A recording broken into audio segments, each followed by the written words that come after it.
pre? Okay ka lang? Kanina pa namaman din yung binti ko.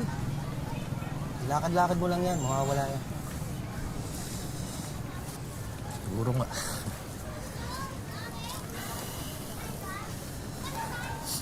Kuya, sa pabahay lang po. Sige, tara. Ano, kaya mo? Kunin ko na yan. Kaya ko to pare. May sakit pa anak ko. Sayang din kita. Sige, salamat na lang ha.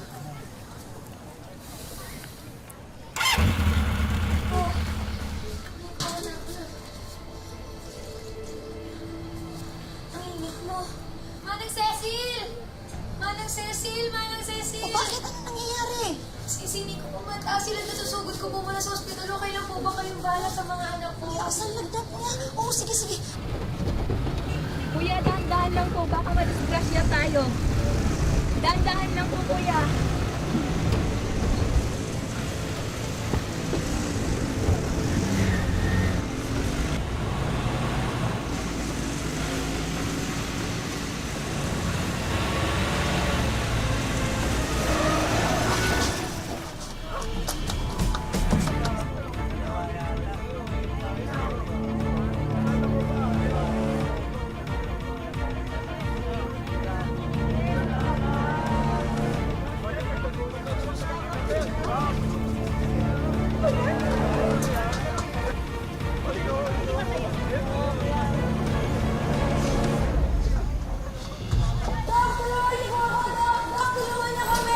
Wala, ano pong nangyari? Ano po nangyari? Hindi po makababa yung lagdat nito. Ito. Sige po. Kami na po ang bahala.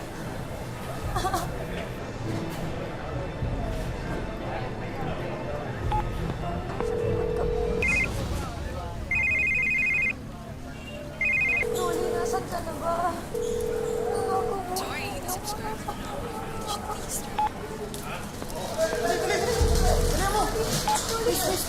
Kuya, Rolly.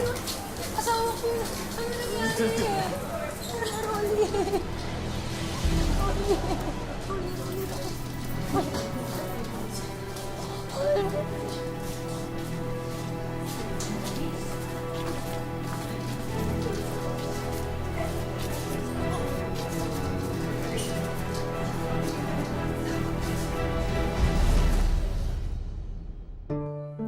Buong akala raw ni Ceci, hindi na siya makakatagpo ng lalaking mamahalin. Hanggang sa makilala niya si Rolly, isang mapagmahal na ama at asawa raw ang kanyang kabiyak. Ngunit ang pag-ibig niya para sa mister ay masusubukan sa pagdating ng isang matinding karamdaman. Magandang hapon po mga kapuso, ito po ang wish ko lang.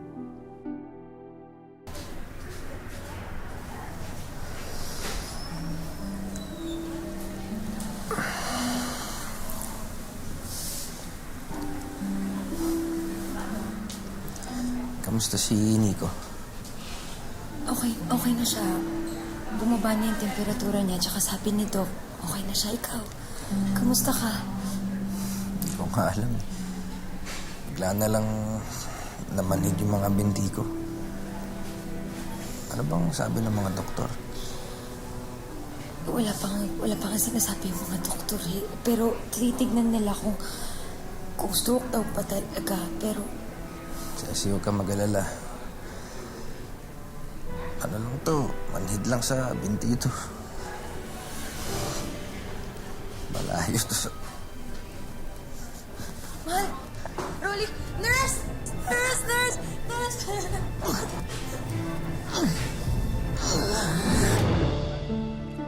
Noong una, akala ni Ceci ay dulot lang ng aksidente ang sakit na dumapo kay Rolly. Ngunit ang kanya palang panginginig ay tinatawag na X-linked dystonia Parkinsonism o lubag syndrome. Isa raw itong kakaibang kondisyon na namamana. Habang buhay na raw itong titiisin ni Rolly at hanggang ngayon ay wala pang lunas ito.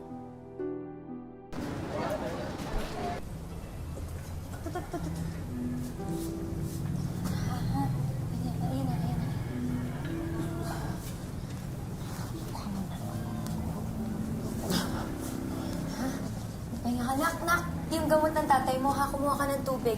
Tingnan niyo yung mga kapatid niyo, ha? Baka lumabas. Sige na. Magtrabaho ka na. Ako na mag-aalaga sa mga anak ko. Ano ka ba? Ano ka ba? Magpahinga ka lang dyan, ha? Baka mapano ka. Kung kakayanin ko may mangyari sa'yo, anak. Tingnan mo nga yung tubig ng ate mo, ha? Apo. Sige na, ha? Wait lang, ha? Pabigat sa iyong pamilya.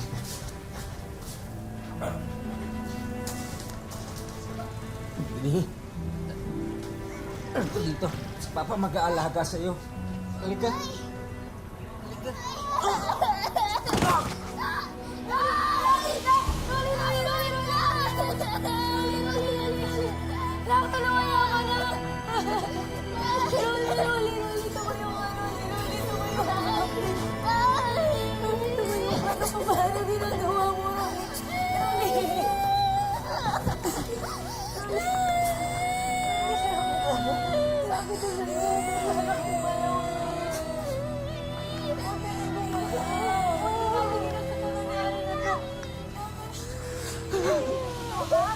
Mahal na mahal ka namin.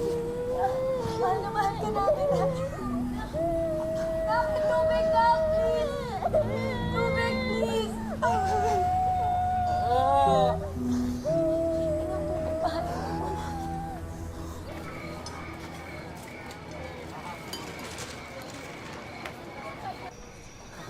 Kumain na po kay Mama. Sige na, kumain na kayo dyan. Si Carly, nasan? Pinapatulog po si Carlo. Nico, ikaw, kamusta ka? Okay naman na po. Kamusta ang eskwela niyo? Okay naman po, Nay. Ikaw, Nico, hindi ka na ba nilalagnat? Hindi naman na po, Nay. Nagpatuloy man ang buhay para sa pamilya ni Rolly, ramdam niya na ang kanyang sariling buhay ay tila tumigil na. Isang rason kung bakit dumaan sa matinding depresyon ang haligi ng tahanan.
Alam ko hindi kita naalagaan mo. Pero, alam ko na kumulang ako. Pero please, huwag mo gagawin ko. Alam mo, kita, ha? Mahal na mahal kita.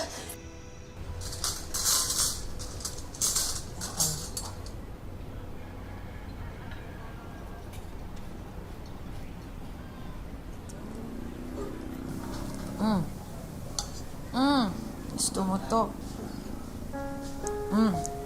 Ayan ha, mahal. Happy birthday at magpagaling ka na ha para next year, mas magaling ka pa.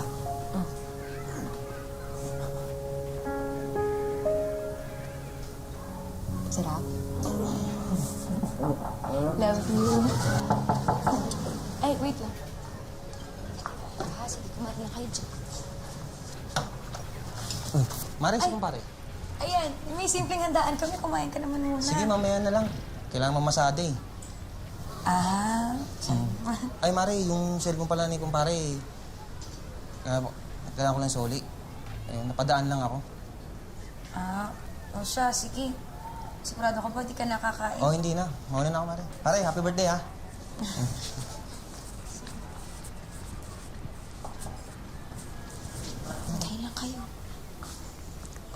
Tingnan mo nga naman. Oh, gusto mo pa ba?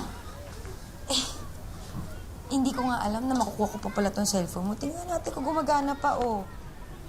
Ay, gumagana pa.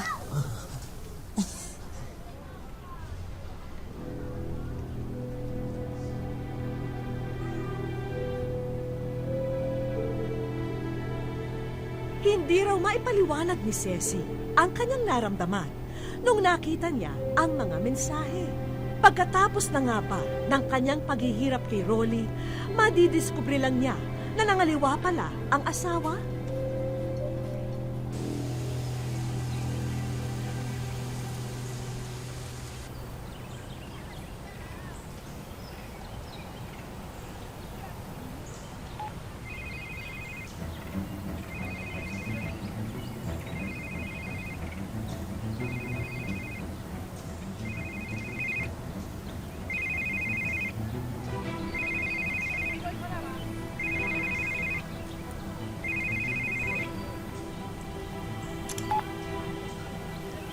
Hello?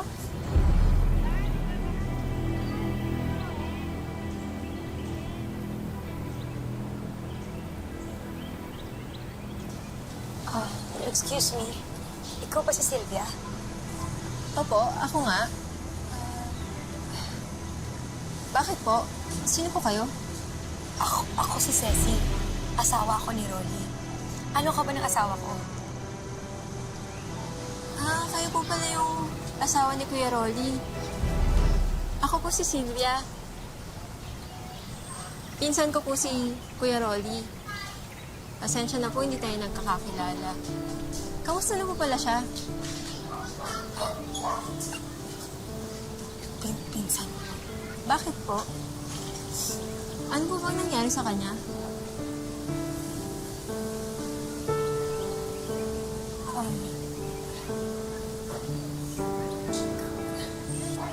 Akala ko kasi may iba yung asawa ko eh. Akala po ano? Akala ko may iba yung asawa ko. Hindi po. Madalas kang nakakwento sa akin ni Kuya eh. Kamusta na po ba siya? Ang kuya mo.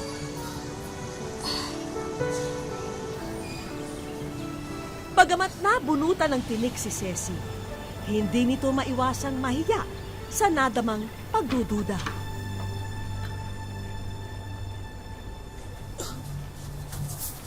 Kuya? Sylvia.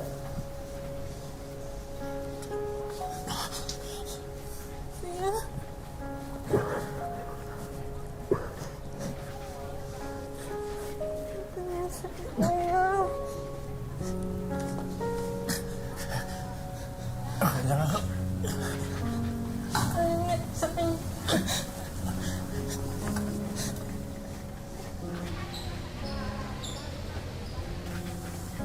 Pasensya ka na ha. Kung ano nung naiisip ko eh. Alam mo naman kung gaano kita kamahal eh. Alam mo, kahit ganito tayo, hindi naman ako nagsisisi na nakilala kita.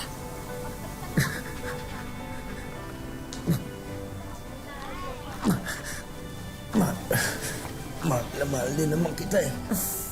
I love you.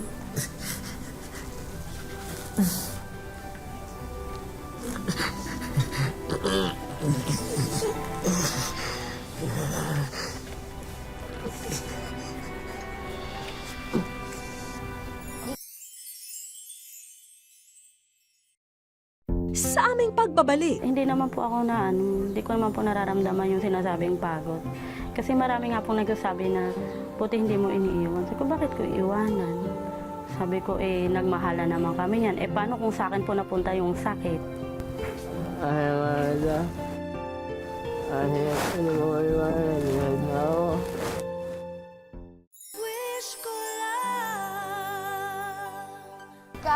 Nico, Carl! Carly!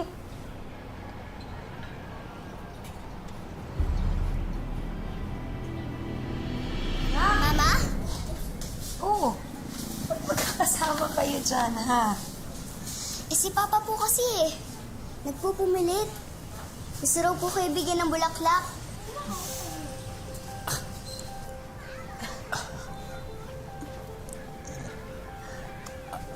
I love you.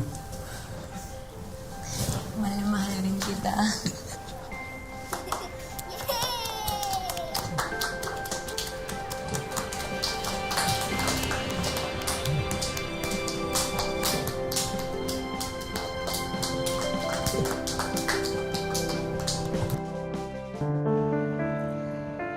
Sa loob ng munting bahay na ito, sa Bukawi, Bulacan namin unang nakilala si Rolly. Siya ay may kondisyon na X-linked dystonia Parkinsonism o lubag syndrome.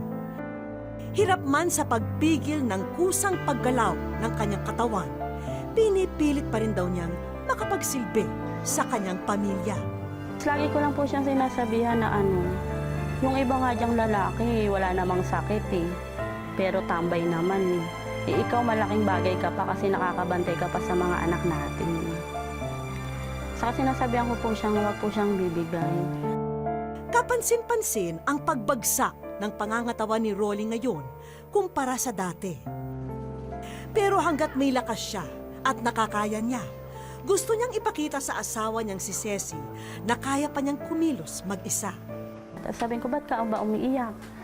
Sabi niya, kasi nga daw ganito, nahiya daw po siya sa pamilya ko. Hindi niya na raw ako kayang buhayin. Sabi ko sa kanya, ano ka ba? Babalik na rin lang natin yung sitwasyon. Ako yung magtatrabaho, ikaw ang dito sa bahay. Sa 13 taon nilang pagsasama, true love daw ang turing ni Ceci sa kanilang relasyon. Hindi naman po ako hindi ko naman po nararamdaman yung sinasabing pagod. Kasi marami nga pong nagsasabi na, buti hindi mo iniiwan. Sabi ko, bakit ko iiwanan? Sabi ko, nagmahala naman kami yan. Paano kung sa akin po napunta yung sakit? Ay, Marla. Ay, ano mo iwanan? Ihad na ako. Kahit dagsa ng mga problema, gagawa ng paraan si Ceci para matugunan ang araw-araw nilang mga pangangailangan. Yung panganay ko po, sabi ko, Nika, bilan mo nga ako ng mga panlinis ng kuko. Tapos pinag-aralan ko po sila kahit yung mga anak ko. Tapos nung medyo may nalalaman na po ako, pumasok po ako noon ng trabaho. Sa ngayon, regular siyang pumapasok sa isang parlor bilang manikurista. Kasi ang inisip ko po, kung makakatulong po ako, magkano lang po ang sweldo. Ako po makakakain. Sila, hindi ko po alam kung makakakain ba sila ng o hindi. Kasama pa po nila ako. Abangan niyo yung concert ni Kule Desma at saka ni Lani. Ano? Kulani. Hindi, yun ang title eh. Nakakangawit yun eh. Naging libangan naman ng mag-ama ang panuurin ang mga Dabarkads tuwing tanghali. Ito na nga raw ang isa sa mga nagpapagaan sa kalooban ni Rolly. Iyan na lang po naging niya, TV. Yung pong yung sugod bahay po, di ba pag nag-aano po sila, wali sila, doon po. Ang panganay naman nilang si Nika, ang isa sa mga maasahan ng ina kung sakaling makapagtapos na siya sa kolehiyo. Nakakatulong din daw ang anak ngayon dahil nagtatrabaho na siya bilang isang service crew sa isang fast food chain. Sabi ni Ceci, sa kabila ng mga pagsubok na kaakibat ng sakit ni Rolly, lalo naman itong pinatatag ang samahan nila bilang mag-asawa at bilang pamilya. Kaya po, kahit hanggang kailan po. Basta lagi ko lang siya sinasabihan, huwag kang mawala ng pag-asa, darating din na may tutulong sa'yo. Nandito po tayo ngayon sa Bukawi, Bulacan at sa loob ng ilang sandali makikilala ko na po sina Rolly at Ceci. 4 na taon na po nilang iniinda ang napakatinding problemang ito. Pero ang wish po natin ay sana makapaghatid po tayo ng konting saya at ginhawa. Tara. Walang pasok ang mga bata ngayon at day off naman ni Ceci, kaya kompleto silang pamilya nang kamustahin namin sila. Magandang hapon ho. Ay, hello. Kayo si Ces? Ay, ako si Vicky at alam niyo na, kayo'y nasa wish ko lang. Hello, kamusta ho? Rolly, kamusta na? Agad na naibuhos ni Ceci ang saya niya sa aming pagdating. Malaking tulong sa akin. Alam niyo, hanga ako sa iyo dahil ikinasal kayo pagkatapos nagkaganito si Roy. Ceci, anong pinakamahalagang bagay na natutunan niyo dito sa sitwasyon niyo? Lalo po kaming nagiging matatag. Yung sabi ko po na yung siyempre hindi po namin nakalain, kahit siya po tinatanong niya, mag-4 na taon na pala yung sakit ko, paano natin to nalagpasan? Sabi ko, hindi tayo pinabayaan ng Panginoon. Rolly, alam ko hindi talaga kayo sumusuko. Saan kayo kumukuha ng lakas? Kasi po, may tutulong po sa akin. Tutulong po sa akin makakabaya dati. Hindi rin naiwasan ni Nika ang mahabag sa kalagayan ng kanyang mga magulang. Mahirap po kasi hindi naman po talaga si mama sanay sa gawain bahay. Pero po, ang dami po sakripisyo. Kasi minsan po di po kami kumakain dahil po wala pong si mama. Wala po kaming pera. Anong wish mo? Anong gusto mong mangyari? Gusto ko lang po may papakuhain po sila mama para po hindi po sila nahihirapan masyado. Sir, sama kayo sa amin sa Barangay Hall. Meron kami ipapakita sa inyo. Makakasama ba si Rolly sa atin? Kaya naman niya. Sige, alalayan na lang natin siya.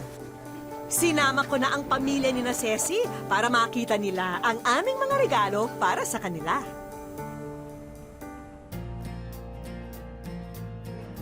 Ceci at Rolly, sana maibigan niyo ang bagong kabuhayan na tindahan ng fruit shake.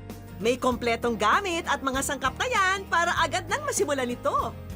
Maraming salamat po sa wish ko lang, sa mga umano po sa amin, tumulong po, saka po kay Ma'am Vicky po.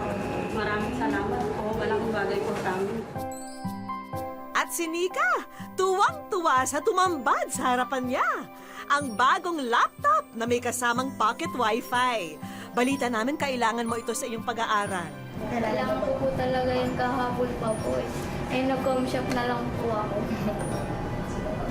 Ito po, meron ka medical assistance ay worth 20,000 pesos. Naway makatulong ito bilang pambili ng mga gamot ni Rolly. Pero hindi rito nagtatapos ang mga sorpresa.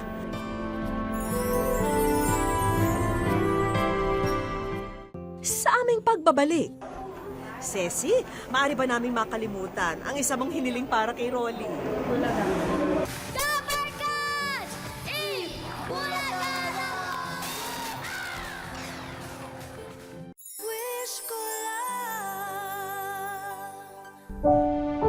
Nakipag-ugnayan ang aming programa sa espesyalistang doktor para sa muling pagkonsulta at check-up ni Rolly.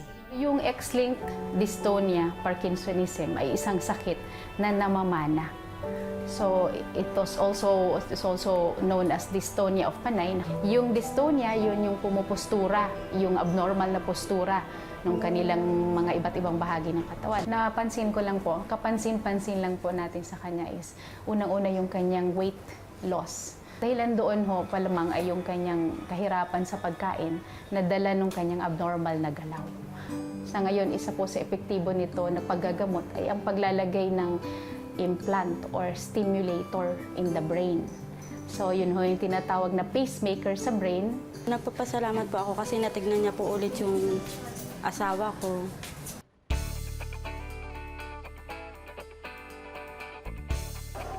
Ceci, maaari ba namin makalimutan ang isa mong hiniling para kay Rolly? Hindi po makapagsalita, Mami. Kasi hindi po namin inaasahan.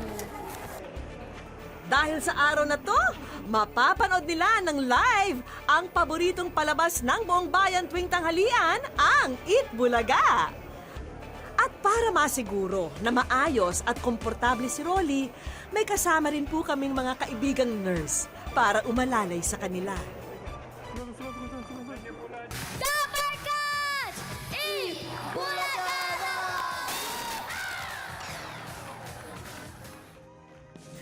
Tila hindi makapaniwala sina Ceci na mapapabiling sila sa mga manunood sa studio.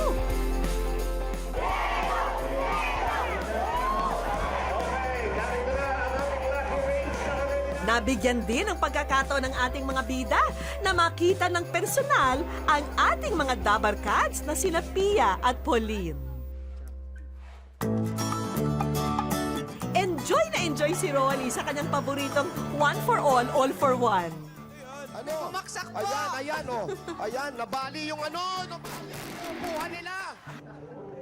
Pinatunayan ng mag-asawang Rolly at Ceci na anumang hamon ang dumating sa kanilang buhay, pagmamahal at pag-unawa ang pinakamabisang panangga nila para manatili ang pag-asa at saya sa kanilang pamilya.